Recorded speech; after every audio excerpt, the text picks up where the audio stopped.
This is a review on the JZBRAIN V63 vacuum sealer. The JZBRAIN vacuum sealer is like any other food saver vacuum sealer. It comes with a lot of features that all the other ones use, except I haven't seen this on some of the other ones. Maybe the newer ones have it. You can adjust it for the rolls. They have rolls that you can put on there and cut the size. And there's like a big how do you call it? Like a roll, like a saran wrap would come in, and then you roll it through here.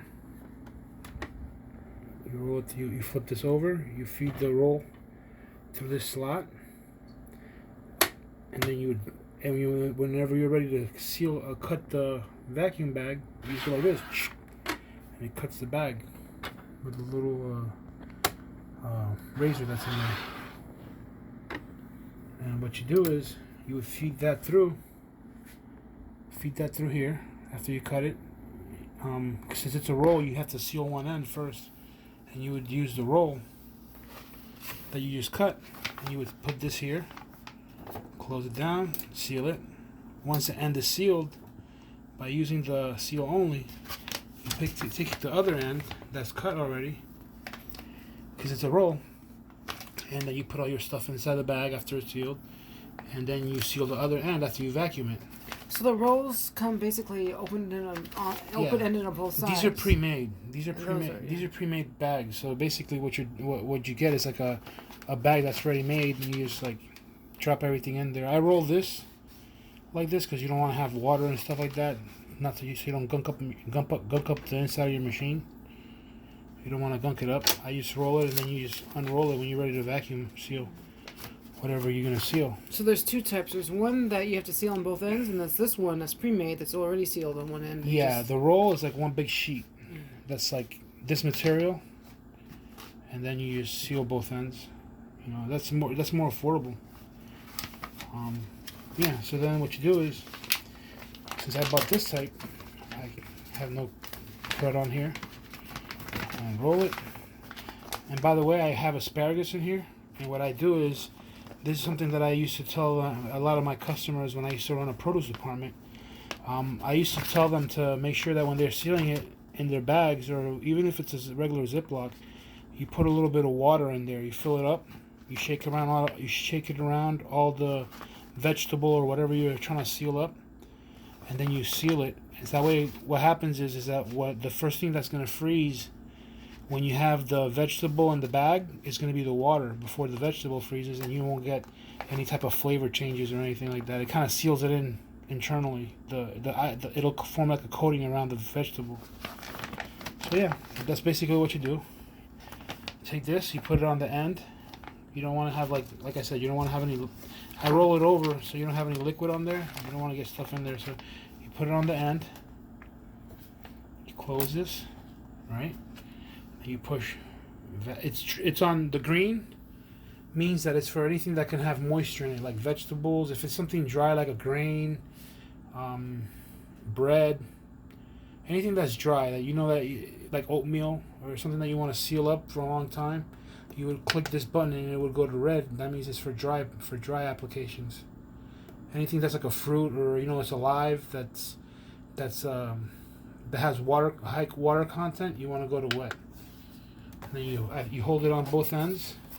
You hold it on both ends. This end, you hold it down, and on this end, and you just push the vacuum, normal vac. You can go soft vac for something that has a soft skin, like blueberries, things that are gonna collapse if you're gonna put it under vacuum. Or bread. Or bread, stuff that's sensitive to pressure. If it's like big chunks of cantaloupe that it's not gonna. The vacuum's not going to do anything, you can go with normal.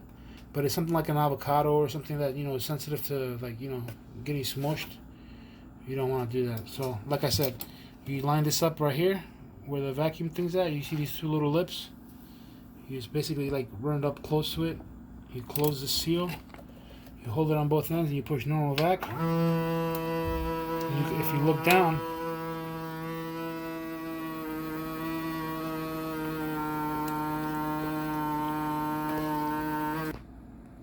Okay, so I had to pause it for a minute. What I did is I misaligned it, and the bag wasn't taking on air. So when you put this in there, you gotta make sure you push down on this so you hear it click. 1, 2. So it's click. Yep. See, there it goes. The click needs to be nice and a nice solid click on both sides. There you go. There you go. Just apply a little pressure. You got air in there. You gotta apply pressure on there, and then you press normal vac. And if you look at the bag, it'll start sucking the air out of it.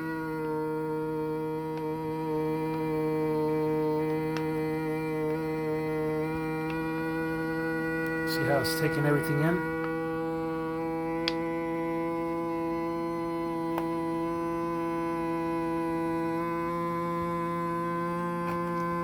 I think that's enough. Oh, and it stops automatically. It stops on its own, and then you push seal. Right? Seal, not press seal. What did I do? Know. It always pays to read instructions. I think you gotta take it. It's different than my one. So earlier when you saw the 3 lights flashing after pushing the seal button, it automatically seals. So basically, it does it itself. You don't have to hold it for any time. It just starts to flash, and then you release the seal bag. It's automated, which is cool. Yeah, and you got a nice seal on there. Everything's set, Nice. ready to roll. You know, you can open it up. See, that's a good seal on there. Once you open it up, can you reseal it? Or? You can use it. You can reuse it. It depends on what it is. I wouldn't like reuse meats or something like that. But you know, if you got some veggies and you want to put some more broccoli or some more asparagus in there, like I wouldn't see a problem with reusing them. The bags are kind of pricey. You know, if you buy them like this. Yeah, you put your date on there when you sealed it. Content. You can actually season these things. You can actually take like salmon fillets and season them beforehand, and then put them in the sealer bag, or steaks. You can season them before, and put them in the bag, and they absorb the flavor even more. And then when you're ready, all you have to do is take it, throw it on the skillet or the grill, and it's ready to rock. You're ready to go. Over here, on this side, you can take this off, or on. I use it with it on. That way you don't lose it. But you on this. This is a heating surface. What is this for, though? What is it? This piece right here is for this. It comes with this. We don't have a canister for it, but they do sell like vacuum canisters that you can pick up at usually by the mason jars and stuff like that in the stores. And you see, it comes with a little schematic. You can use a little short one or whatever to go between here to another unit. Why would you use a short one, though? It doesn't look like a reach. I don't know. I usually, on my other one, I used to use just the regular long one like this. Like, how would you set that up, for instance? If we had So you put this here. And that's cool. You get 2 of them. Okay, so you put this here. You feed it through here. I'm not gonna go all the way in because I'm not gonna store like this. But if you're gonna use this frequently, you can go all the way in just to make sure you have a good seal. Then you take this off. Take this little adapter off, and you put this right in here, in the little hole. And then what you do with this end is let's imagine that this is a vacuum seal bag, a vacuum seal container. They have a little valve on top, and what you do is you plug this in there. You turn on the unit for outside vac, and it would vacuum all the air out of the vacuum seal container. So let's say you have like some peaches that you decided you wanted to save in like mason jar style or whatever, but you have it in a vacuum seal bag, pouch or whatever, container. You would suck all the air out of there. Oh no, you don't close that. You leave that open. Yeah. That's how you're using the vacuum. And then that's just for this. When you take this off, it's just basically for the containers. It has the different tops for different containers. Take this off. You put this in here. Some container comes with a screw on top, I guess. Most of the ones that I've seen have the little female adapter on the top, and then you put this male adapter. You just put it in there. So it comes with 2 of these and 1 of those. Yeah, it comes with 2 of those. Yeah. So yeah, you can. That's what the. You can actually even. From what I'm seeing. Yeah. Yeah, that's it. So yeah, just keep in mind that putting the rubber piece in there and to this little nipple, you don't have to go all the way down. Just go in far enough so that it has a vacuum, because it does get hard to take off. I mean, but yeah, it comes with a little adapters for the containers. That's cool. It's a little add-on. When you're done, you know, you want to go back to using it for bags. You put this back in. It has like a little stop, so you can put the bag, line up the bag to this, and it gives you enough space for it to have enough area for the vacuuming. Put it back in, clean it up. If you have meat or something, you're handling meat, make sure you're taking this piece off and cleaning it with soap and water, just in case. You don't like, you know, especially with chicken and fish and anything that can have salmonella or whatever, or any type of disease, germs that come from raw meat. Yeah, you just make sure you clean this off before you put it back in. A little Clorox wipe around. Be careful with this rubber seal. You're not gonna find a replacement for this, I don't think. But this seal is very important for the vacuum. If it's damaged, be careful with this also. This is the mating surface for the heating element. It's heat. I think it might be out of silicone or something, but it's resistant to heat.